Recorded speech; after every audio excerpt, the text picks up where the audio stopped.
a todos, nos encontramos en el Museo Tesosomoc, ubicado aquí en Azcapotzalco. Este museo es un lugar emblemático para el Instituto Politécnico Nacional. ¿Por qué? Porque tenemos varios temas diversos de divulgación científica. Combinamos aquí la tecnología con la física.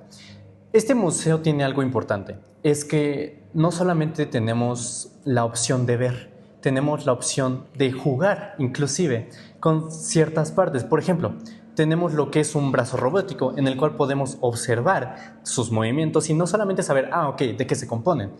Entonces, esto es básicamente el principio de este museo, lo que lo hace divertido e interactivo. Mi nombre es Rogelio Carlampio Santos. Aranza Alarcón Ramos. Lisbeth Guadalupe Torres Estrada. María Naomi Hernández Javier. Yo soy Miriam Saray Cortés Hernández. A continuación les vamos a mostrar cómo es todo este museo, el recorrido, algunos temas que vamos a explicar.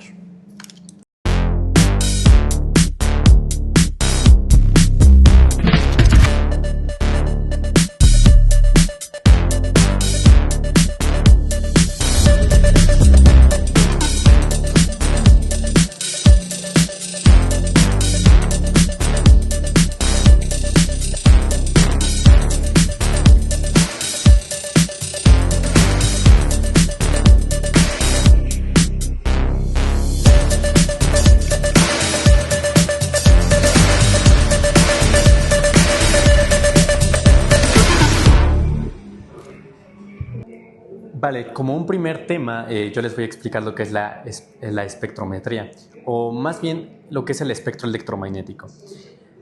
Cuando nosotros vemos que existen ciertas frecuencias, estas viajan en el espacio con cierta longitud, cierta frecuencia, pero estas existen en la materia. Es decir, la materia simplemente por el hecho de existir genera ondas electromagnéticas. Esto fue demostrado por Max Planck con el experimento de la caja negra. Es decir, este experimento lo que nos dice es que si nosotros encerramos en una caja negra absolutamente nada más que vacío, más que materia de la misma caja, nosotros vamos a tener longitudes de onda que se presentan. Estas mismas nos dicen que la materia por sí misma, por existir, pues genera espectros electromagnéticos. Ahora bien, el espectro electromagnético también se puede referir a ondas de luz, de otro tipo de espectros. Por ejemplo, tenemos lo que es la radiación ultravioleta, la cual es la que se emite por el sol, ¿no? Tenemos lo que es los rayos X y los rayos gamma, pero también tenemos los que son longitudes de onda visibles, las cuales podemos ver de este lado. Lo que nosotros podemos ver aquí es un electroscopio, que básicamente lo que nos dice es que el átomo de hidrógeno y el átomo de helio tienen como tal frecuencias diferentes en las ondas para, demostrar un color diferente. Aquí podemos definir el color que se nos presenta en base a lo que es la longitud de onda. Es decir, nosotros podemos ver lo que es el arco iris gracias a que existen varios niveles de longitudes de onda. Entonces, eso es en principio esto.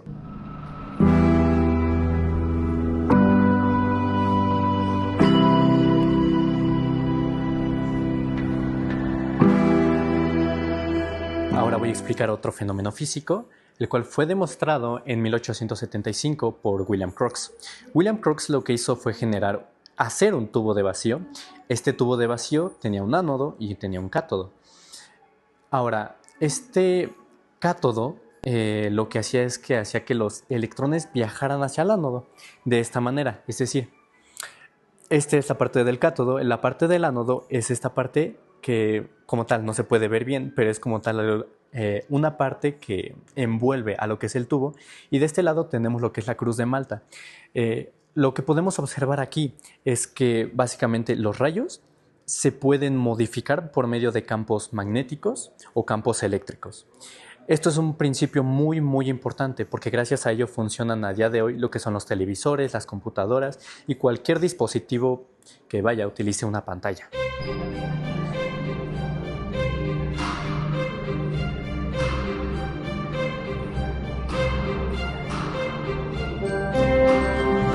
Si Una vez que entendimos lo que es el tubo de rayos catódicos, que básicamente es que el cátodo se va hacia el ánodo y esto genera básicamente un rayo, un haz de electrones, lo que podemos ver aquí es que, pues vaya, se genera cierta luz.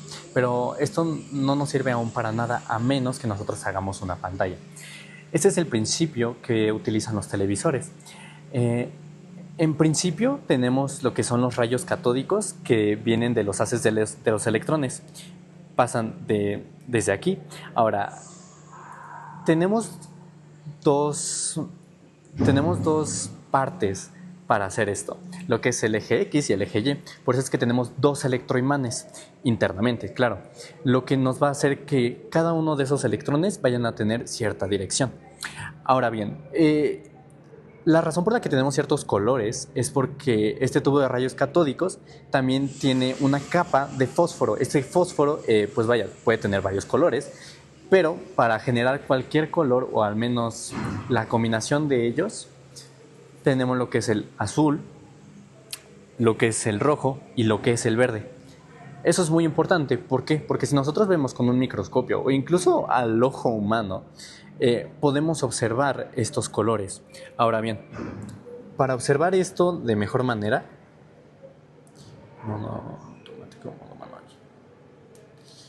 lo que voy a hacer va a ser demostrar que lo que tenemos ahí, que son electrones, que el tubo de rayos catódicos viene de los electrones, que es de cátodo a ánodo, se puede modificar, es decir, esto se puede mover. Por ejemplo, aquí tengo simplemente lo que es la pantalla del tubo de rayos catódicos que me genera una imagen, ¿no? Esta imagen tiene lo que es, pues son los colores, cualquiera. Ahora, estos mismos colores yo los puedo modificar gracias a un imán. Este imán va a modificar tiene un campo magnético, el cual va a modificar la dirección de los haces de electrones. Como aquí podemos ver, tenemos los colores primarios de lo que es esta pantalla, claro. El campo magnético hace que estos haces se puedan mover. Y esto funciona en cualquier parte, es decir, cualquier color. Lo único que hace es que, pues vaya, la distribución puede ser diferente debido al color que tenemos en pantalla.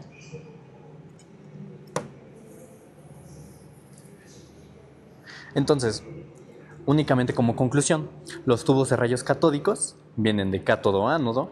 Estos tienen una capa de fósforo con los tres colores primarios, técnicamente son tres, y esto lo que nos genera básicamente son los colores, y estos a su vez se pueden mover gracias a campos electromagnéticos. Tenemos electroimanes internamente. Estos mismos generan la imagen que es muy específica, que podemos nosotros controlar, y es la razón por la que tenemos imágenes. Y vaya, esto es en esencia.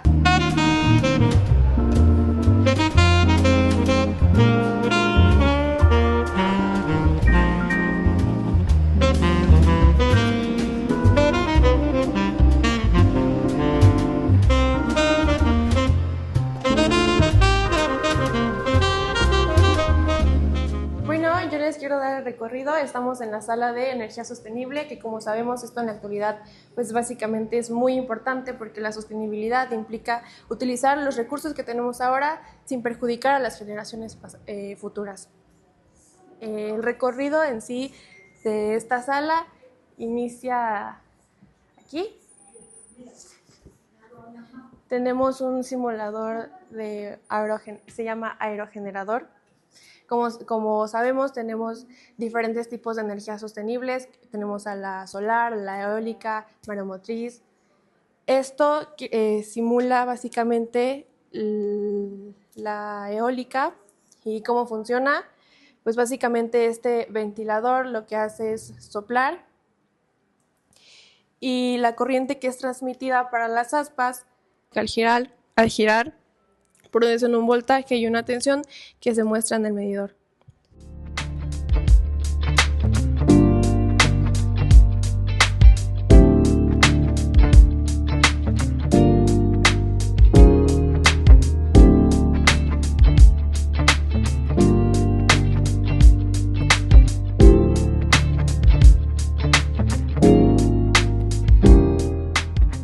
De este lado tenemos también lo que viene siendo una pequeña demostración de cómo funciona la energía eólica. Este es un anemómetro. Este es un reglete acoplado mecánicamente a un motor eléctrico que va a ser lo que va a estar generando la energía. ¿Cómo funciona? Básicamente soplamos y si tienes buenos pulmones va a marcar hasta el 24. Sabemos que las energías alternativas transformaron la forma en la que usamos los recursos naturales. La eólica, utilizada desde la antigüedad en molinos, se adaptó a turbinas modernas que aprovechan el viento para generar electricidad. La geotérmica, que proviene del calor interno de la Tierra, ofrece una fuente constante y renovable. Y las tecnologías emergentes prometen un futuro descarbonizado para la movilidad y la industria, con avances en almacenamiento energético, redes inteligentes. Fuentes limpias no solo reducen nuestra huella ecológica, sino que impulsan a una economía más resiliente y equitativa. A lo largo del tiempo, la energía del sol convirtió los residuos orgánicos en combustibles fósiles, haciendo posible la energía que mayormente el día de hoy ocupamos. Sin embargo, hoy la energía del sol la podemos utilizar desde el descubrimiento de Alexander de las celdas fotovoltaicas, que básicamente nos dice que hay ciertos materiales que con la energía del sol producen energía eléctrica, como podemos verlo aquí. Esto es un ejemplo de celdas fotovoltaicas, y básicamente funciona que esta lámpara genera energía luminosa que incide en la celda solar, que la absorbe y la convierte en energía eléctrica gracias al efecto fotovoltaico. El voltaje obtenido alimenta a toda esta mini ciudad. Esta es la lámpara, esto se simula el sol y gracias a la energía eléctrica podemos hacer funcionar los diferentes sistemas.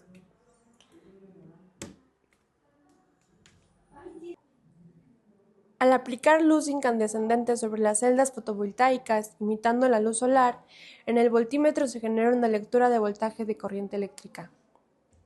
Con un miliamperímetro podemos observar la corriente generada y el calor producido por los paneles solares, y esta energía sustentable se almacena en un banco de baterías y es suficiente para electrificar cualquier casa, granja, molino, etc.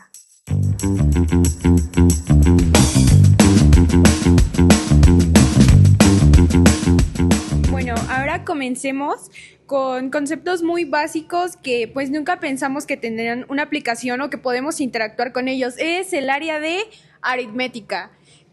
Todo comienza con sumas y restas y toda la ciencia comienza así. Entonces vamos a mostrar primero algo muy básico, que en este caso pues es un sistema de numeración decimal, es un ábaco. En este caso aquí tenemos un pizarrón en el que podemos escribir un número, no sé, me imagino este número, 1585. Aquí tenemos las unidades de millar, en este caso 1500, ya tenemos los 5, 80, aquí tenemos 8 y 5, nada más agregamos 3 y listo. Aquí tenemos pues una forma muy básica en la que podemos comenzar a aprender los números. Es por eso que este museo es muy importante también para que vengan pues todas las edades, como los niños, y también tenemos aquí una zona en la que aprendemos las coordenadas.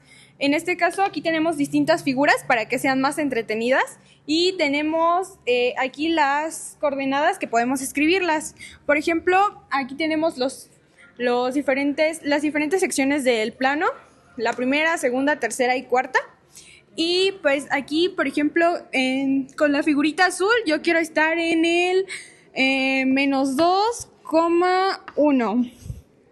Entonces, vamos aquí con nuestra figurita azul y la ponemos en el menos 2, nos movemos 2 unidades en la X y una en la Y, y pues aquí estaría nuestra figura.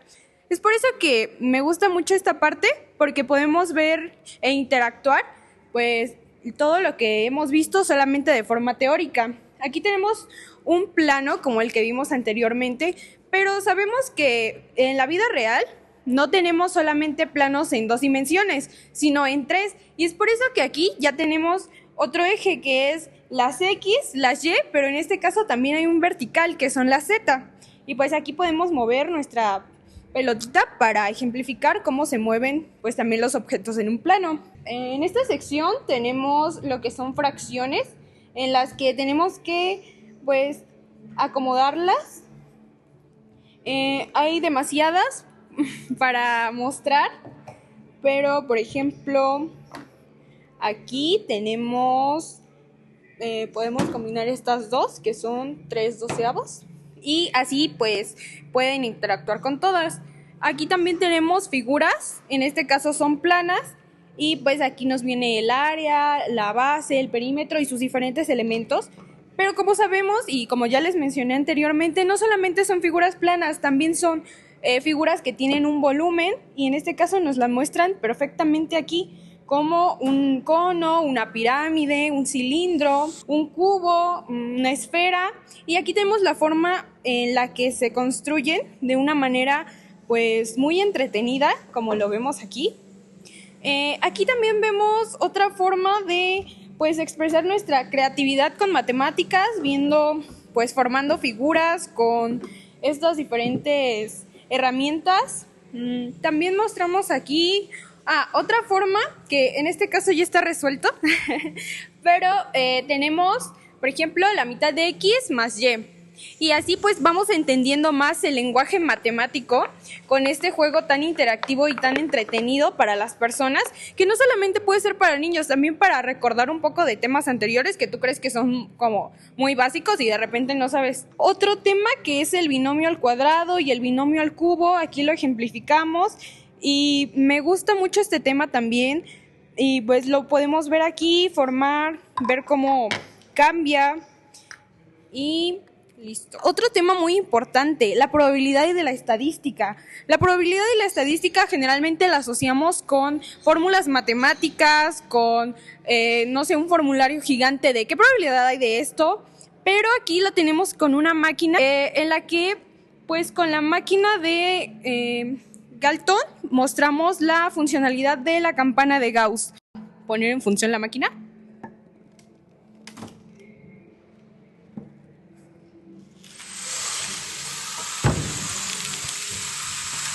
Y aquí podemos ver pues un poco de la aplicación de la probabilidad y la estadística y podemos escuchar también cómo van cayendo las bolitas.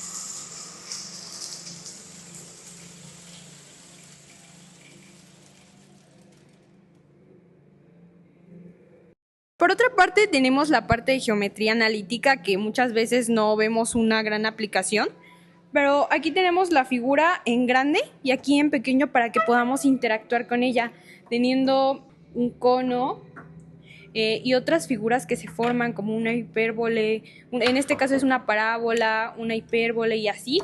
Y pues podemos desarmar para nosotros tener las figuras a nuestro gusto y poder entender cómo de algo o de un cono podemos sacar muchas cosas y muchas figuras más que muchas veces no entendemos de dónde salen. Aquí tenemos un tema también muy interesante y muy conocido también, que es el teorema de Pitágoras, en el que nos habla de la hipotenusa y todo eso.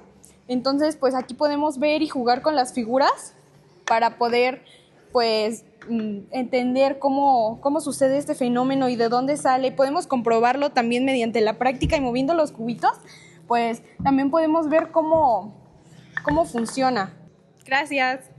Bueno, seguimos aquí con la sección de informática. En este lugar tenemos la PD-12, que es una mini computadora que demostró la viabilidad de los procesos informáticos. Aquí esta se caracterizó por tener una pantalla gráfica y una interfaz de interruptores en los cuales se podía introducir la información manualmente. También aquí tenemos un poco de la información con estos. De aquí podemos navegar, que este sería como el mouse y estos pues los botones para poder accesar a la información que tiene la máquina. Se caracterizó, destacó por ser la primera mini computadora para los procesos en los cuales estaban haciendo experimentos, usada aquí en México por Pablo Rudomín. Esta pieza se llegó al instituto debido a que él solicitó al doctor Guillermo Massieu que la comprara para hacer sus investigaciones. De este lado hay, por ejemplo, interfaz gráfica, hay tarjetas madres y esta es una de las primeras calculadoras programables. Aquí tenemos más dispositivos, por ejemplo, cámaras. Esta que es una computadora de mano. Acá, por ejemplo, hay celulares o videojuegos de la época. Aquí pues tenemos más calculadoras. Acá tenemos cómo fueron evolucionando las computadoras en todo lo que va del tiempo. Tenemos una cabina como de sonido en la cual podemos ver un video nada más cómo utilizan esas máquinas.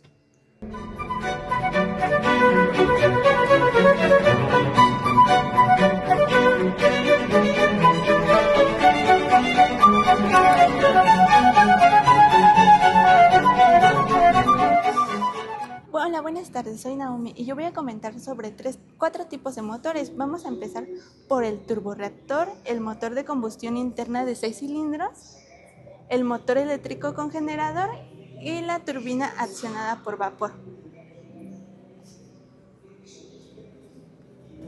Empezaremos por el turborreactor.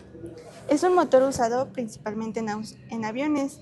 Como podemos observar, en esta parte el aire entra, se comprime, se mezclan los combustibles y se quema, haciendo que los gases salgan a alta velocidad, generando un empuje hacia adelante por la tercera ley de Newton. Podemos observar aquí que se mueve la turbina generada sobre el motor de combustión interna de 6 cilindros. Como podemos observar, cuentan con 3 cilindros en la parte izquierda y 3 en la derecha, con un funcionamiento de 4 tiempos: admisión, compresión, combustión y escape. Tiene 6 cilindros, lo que permite mayor potencial y funcionamiento más suave. La combustión del combustible empuja los pistones, generando un movimiento mecánico en esta parte. Ahora vamos a observar el motor eléctrico con generador, que contiene 2 sistemas. ¿Qué sería el motor eléctrico? Usando electricidad para generar un movimiento, y el generador hace lo contrario, que convierte el movimiento en electricidad. Se usa en sistemas híbridos o plantas eléctricas. Finalmente, vamos a hablar sobre la turbina de vapor. La turbina de vapor funciona usando vapor de alta presión. El vapor hace que gire una turbina, transformando la energía térmica en energía mecánica, y normalmente se utilizan plantas termoeléctricas para generar la electricidad. Y a continuación vamos a hablar sobre los engranajes. Como podemos observar, aquí está su diagrama eléctrico, que está constituido por el generador, interruptor, lámpara LED y foco incandescente. Este sería el interruptor, el generador, la lámpara LED y el foco incandescente. Este funciona a través de un movimiento que genera la electricidad. Haciendo así, como se pudo observar anteriormente, pudimos realizar una fuerza mayor para encender el foco incandescente y una fuerza menor para encender la luz LED. Aquí podemos observar 2 engranes, que vendrían siendo una unión de rueda dentada, que transmite una fuerza y movimiento de pieza a otra. Cuando varios engranajes trabajan juntas, forman un sistema que permite cambiar la velocidad o la fuerza del movimiento de una máquina. Como aquí voy a dar un ejemplo. Hace que este movimiento se gire hacia la otra y transmita ese movimiento más bien. Ahora vamos a ir hacia el diferencial. Es un sistema de engranajes que permite que el automóvil gire hacia la derecha o hacia la izquierda. Como podemos observar, este es importante cuando el coche da una vuelta, ya que la rueda exterior recorre más distancia que la interior. Como en resumen de estas dos engranajes y la otra del movimiento. Estos sistemas permiten transformar la energía y transmitir energía para que las máquinas funcionen correctamente. Bueno, los invito a recorrer este museo, ya que se encuentran con varios componentes que son muy importantes, al igual que son sistemas como esta caja de velocidades. El siguiente que vendría siendo las aplicaciones de la mecatrónica.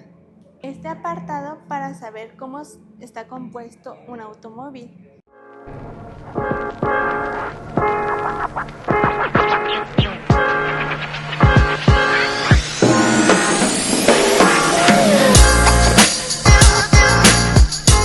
Muchas gracias por acompañarnos en este recorrido. Los invitamos a que vivan la experiencia inmersiva que el Museo Tesosomoc tiene para ustedes, ya que no solo vemos teoría, sino que también interactuamos con lo que se supone que estamos aprendiendo.